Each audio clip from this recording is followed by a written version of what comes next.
Welcome to the Unfolding You podcast. I'm Erin Smylie Walsh, and I'm thrilled to invite you on a transformative journey of self-discovery and faith.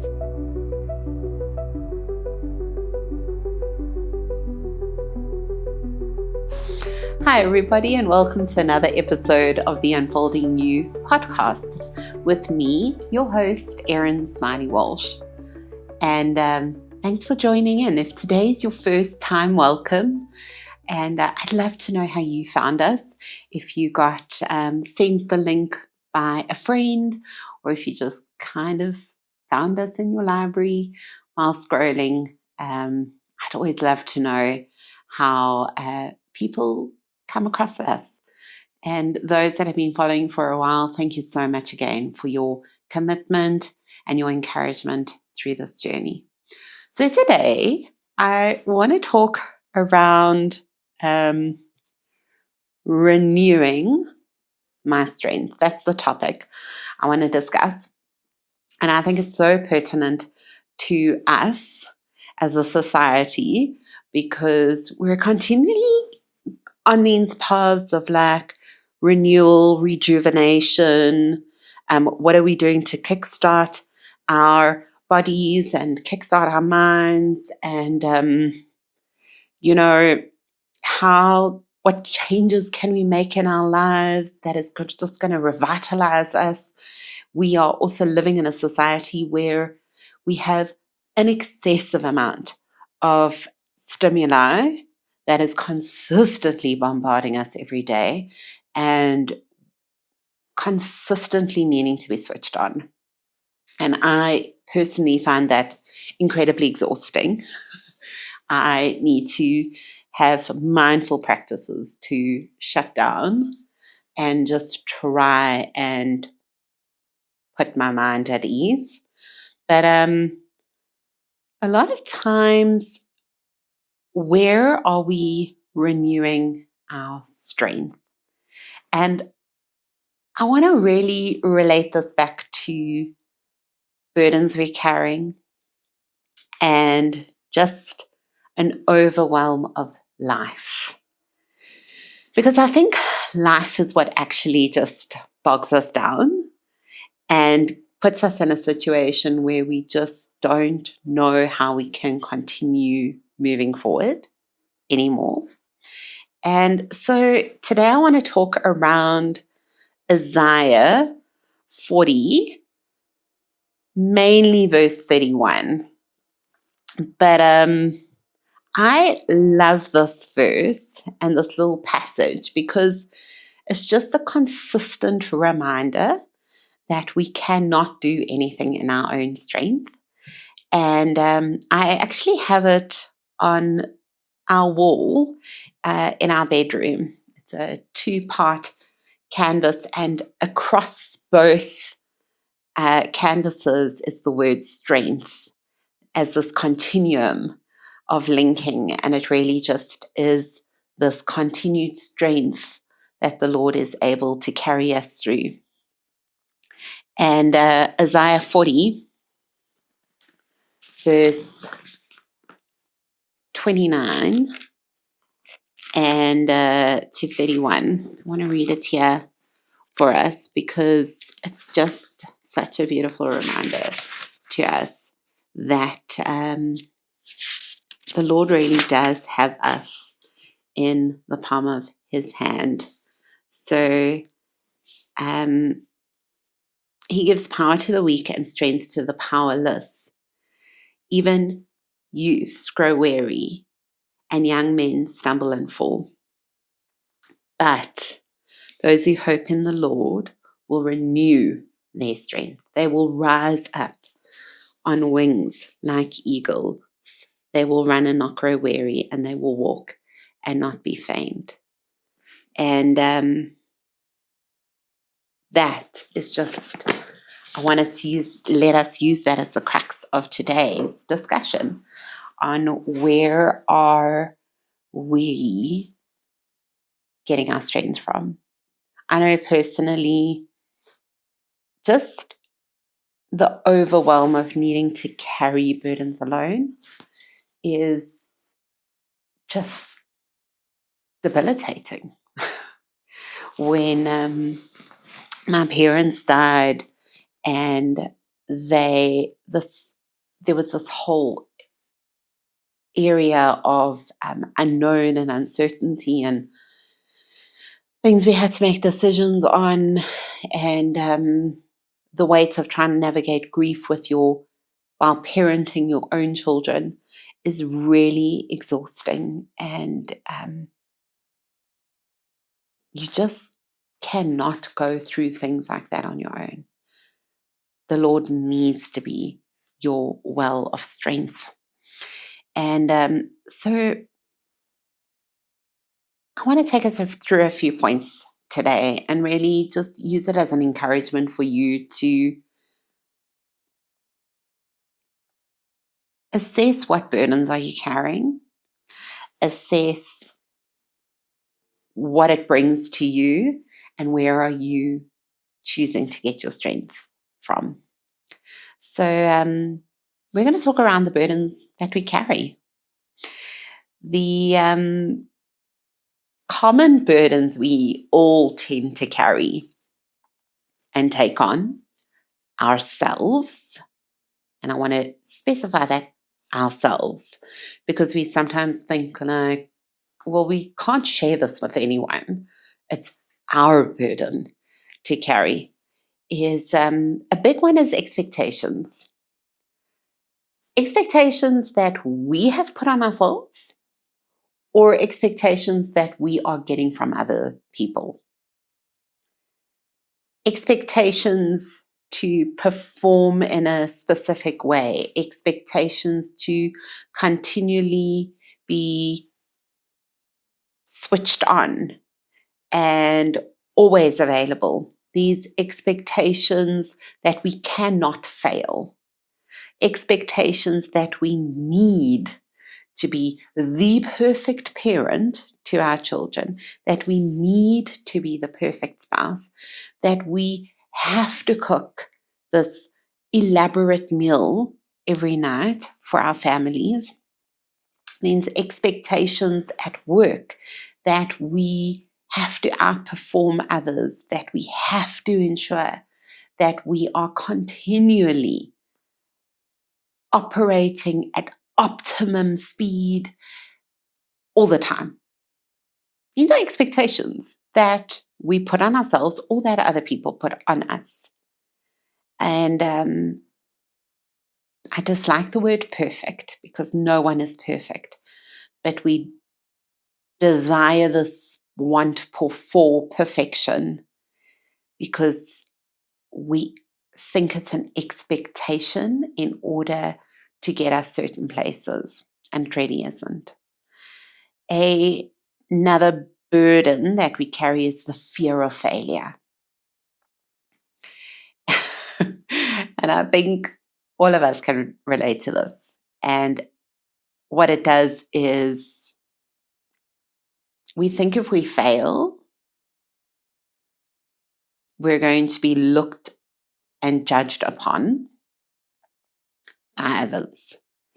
That if we fail, we do not fit up to this perfect idea of ourselves. And again, goes back to the expectation we or others place on us. The fear of failure in relation to performance, and almost if I fail, I am not warranted to be loved or seen by someone. I am then worthless. Guys, this is like what these are the common things we carry on ourselves. And then this control and perfectionism. I am 100%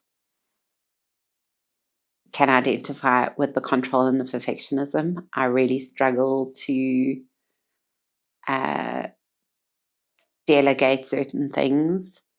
And sometimes this need to control every condition or outline or what is it? This need to control the outcome of a situation. And the reality is we cannot. And but if we have some form of control over it, we can guide the way it actually is going to go to fruition. And these are common burdens that we all carry. All of us. We place on ourselves, we place on others.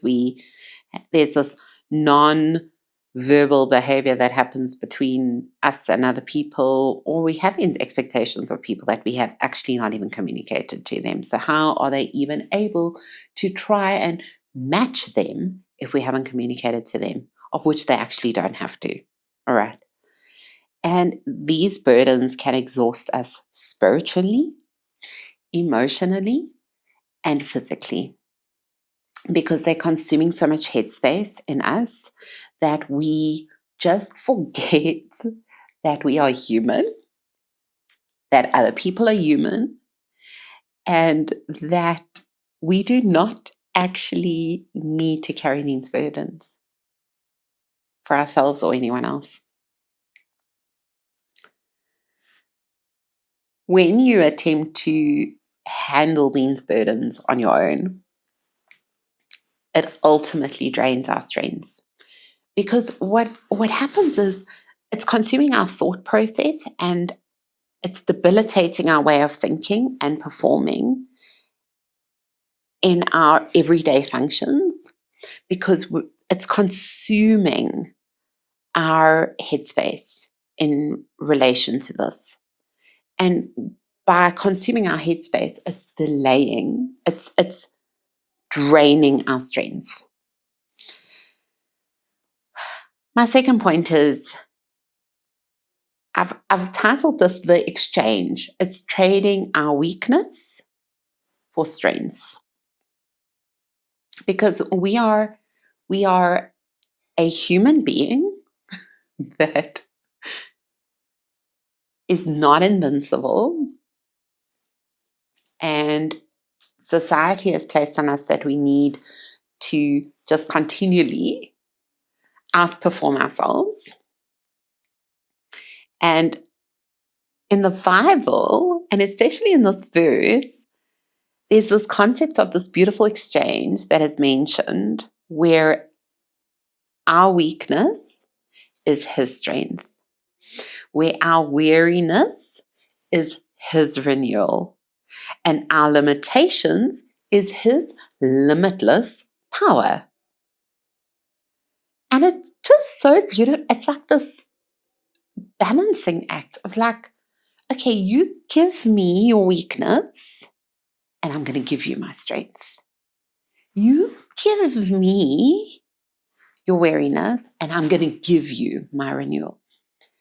And what is it? It's this exchange of surrender, of going, all right, I now am going to surrender all I am to you, and you're going to renew me in you. The Lord has never asked us to carry this.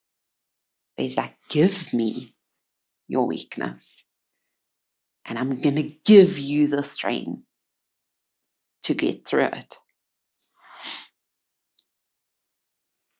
Like, just renewing my own strength through Him was when I decided to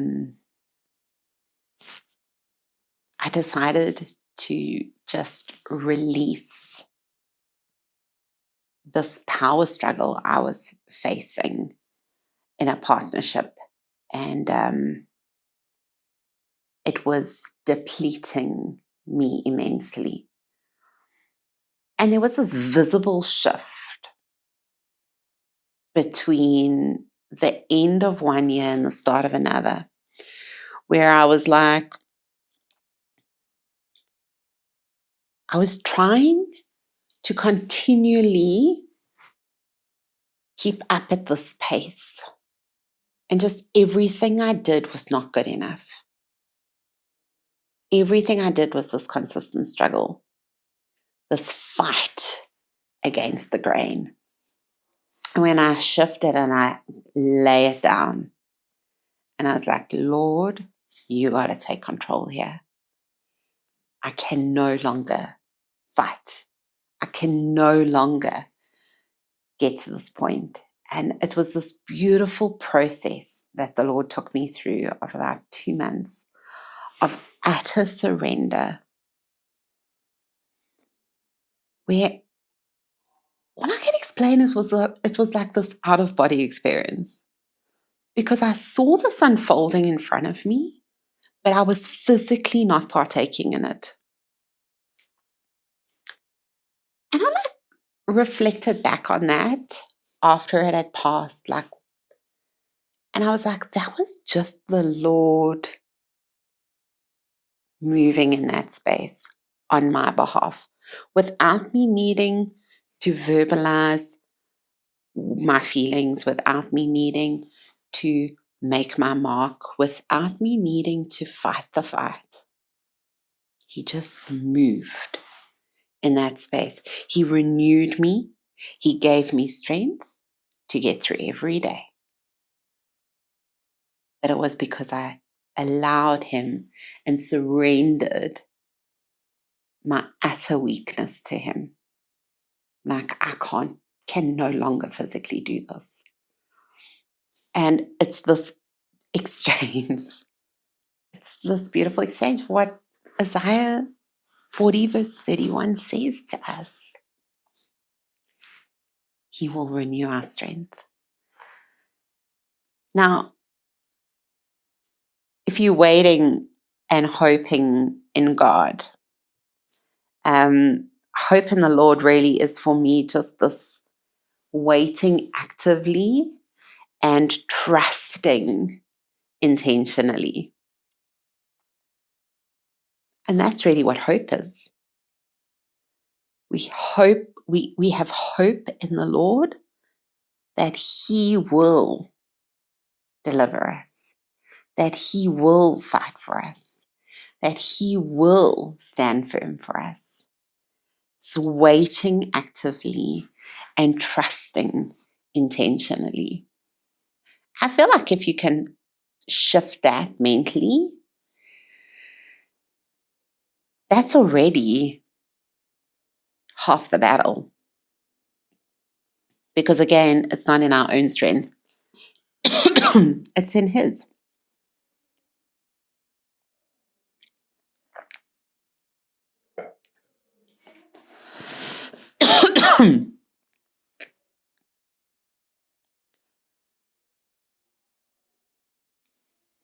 When you actively surrender and depend on God, that differs drastically to passively waiting. We can sit in a corner and we can wait. And we can wait, and it may take a really long time, but we're still the ones in control because we're still holding on to a whole bunch of stuff. And when you actively surrender and depend on God versus just passively waiting for Him to sort everything out, that's when you see movement. That's when you actually see the Lord's hand doing the work in your life. I really want to encourage you to cultivate waiting on God. And some ways you can do this is through prayer, through actively reading the scriptures, making a list on things where you are creating this hope in the Lord, where this strength in the Lord, whether it's over a specific burden or in a new season, write those scriptures down. I love writing the scriptures down, not just the verse, but actually the entire passage, not just the verse reference, the whole passage, because it can continually be on my mind, and I revisit that and I reread that. I feel when you see and you read, you learn differently to hearing. Just meditating on the Lord's word, meditating on the people that he brings into your life, the situations that you're currently in, where you can actually start seeing the work of the Lord, and ask him to show you his handiwork in all of that. And worship. I just worship, like, I feel everyone thinks worship is just like singing praise to the Lord, but worship is also in our actions, in our behaviors, in our thought processes. That can also be worship to God, in the things we use our hands for, in the gifts he's given us. That is also active worship. So 3 practical steps that I want us to take to trade our weakness for God's strength and ultimately his renewal. One is the acknowledgement of our weakness, the acknowledgement of the burden that we are carrying, and admitting openly that we can't do this alone. That's step 1. Step 2, releasing control. This is the hardest part, where we actively surrender our burdens to him and just release it to him in prayer. Because the minute we do that, we've taken it from our plate and we've put it onto his. When I actively released the control of what was to come, when I actively released not knowing what the next step was, and when I actively obeyed to that surrender, that was when my biggest breakthrough came. Because he was like, all right, now you've given it to me. Now let me move with you. And then the third step is to receive and to rest. Intentionally resting in the promises of God. In the promises of God's strength, through reading and praying, reading the scriptures and praying to him. And we will find rest and renewal in him. But the only way we do that is if we spend time with him, in his word, and praying. So I want to encourage you to identify one burden today, one thing that is weighing you down, whether it is personally in your control, whether it is relationally, one burden you can lay down and you can apply these 3 steps to. Acknowledge, releasing control, and then receive and rest. What can you do and apply that to today? I really want to remind you the promise in Isaiah 40, verse 31, of renewed strength and the ability to soar and run and walk without fainting. Like the Lord has the sustenance to sustain you through any journey, to sustain you through any crisis, any burden. But you got to let him do it. Like friendship is found in relying on God's strength rather than our own. Because our own limited resources cannot get us to a renewal of strength and an overcoming of circumstances. We physically cannot do that on our own. And I want to invite you, write Isaiah 40 verse 31 down. Put it in a place that is visible for you, where you can actually meditate on it and think around that. I mean, every morning when I wake up, I see that verse on my wall. And I know that I cannot face the day without him. He is my ultimate strength, and I cannot do this on my own. He will carry me through the day. And I really want to encourage you, if you need any prayer or you need any encouragement, just pop a message over, pop a DM over, add it in the comments. I want you to also share this with a friend that you think may need the encouragement to start handing over some of their burdens to the Lord. Because this, I really do just feel, is just something we need to continually remind ourselves of, that we cannot do this alone. So thank you for joining us. I really hope today was encouraging for you, and I look forward to connecting with you again next week. Have a good day. Bye.